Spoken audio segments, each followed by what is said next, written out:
In the heart of Europe, amidst opulence and intrigue, a young queen was born. She was destined for greatness, yet her journey led her to the gallows. This is the story of Marie Antoinette, the last queen of France before the Revolution. Marie Antoinette, a name synonymous with extravagance and tragedy, was born on November 2nd, 1755, in the imperial Schönbrunn Palace in Vienna. Her birth was not heralded by cannons or fireworks, but by the ominous tolling of bells, a prelude to the somber symphony that would mark her life. She was the 15th child of Maria Theresa, Empress of Austria, and was named Maria Antonia Josepha Joanna. Her upbringing was a mixture of privilege and neglect. Growing up, she was tutored for 2 hours a day, learning dance, music, and royal protocol, but received little formal academic education, a fact her enemies would later use against her. At the tender age of 14, her future was decided not by her, but by the ruling elite. On April 1770, she married Louis Auguste, grandson of King Louis XV of France.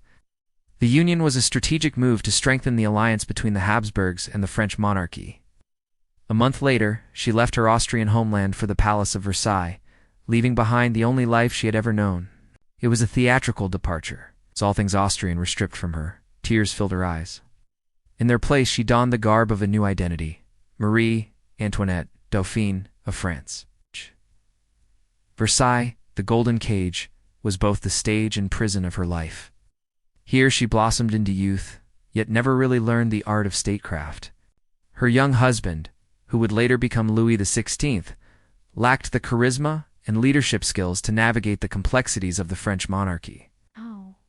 Their marriage initially was a cold one, and rumors of an unconsummated union swirled around the Dauphine, adding to her list of woes.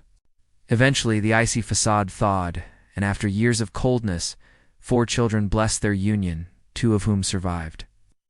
But the joy of motherhood did little to alleviate the growing disquiet within her. The Dauphine found solace in amusement, attending masquerade balls, wearing lavish gowns, and seeking refuge in her private retreat at Petit Trianon, where she played at being a pastoral aristocrat.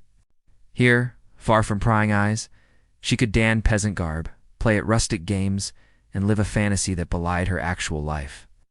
But this idyllic existence was a world away from the reality of the people she ruled over, and her extravagant spending enraged the public, earning her the infamous nickname Madame Deficit.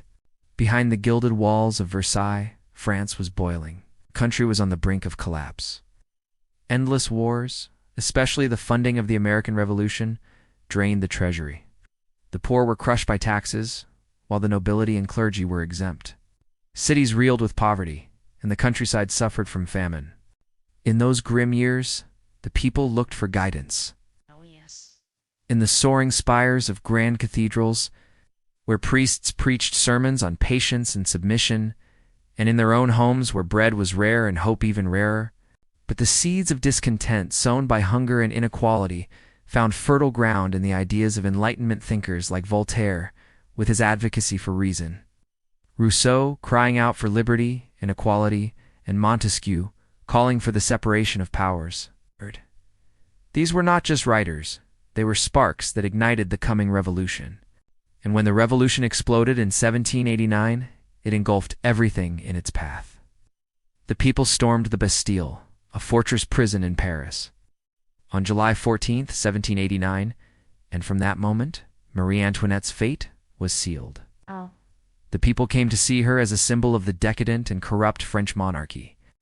Although many of the rumors about her were untrue, such as the famous line, "Let them eat cake," which was never recorded from her lips, the queen lived in growing isolation as her friends fell one by one and the aristocracy she once knew crumbled. When Marie Antoinette and her family attempted to flee France in disguise in 1791, hoping to rally foreign support, they were caught in Varennes and returned to Paris as criminals.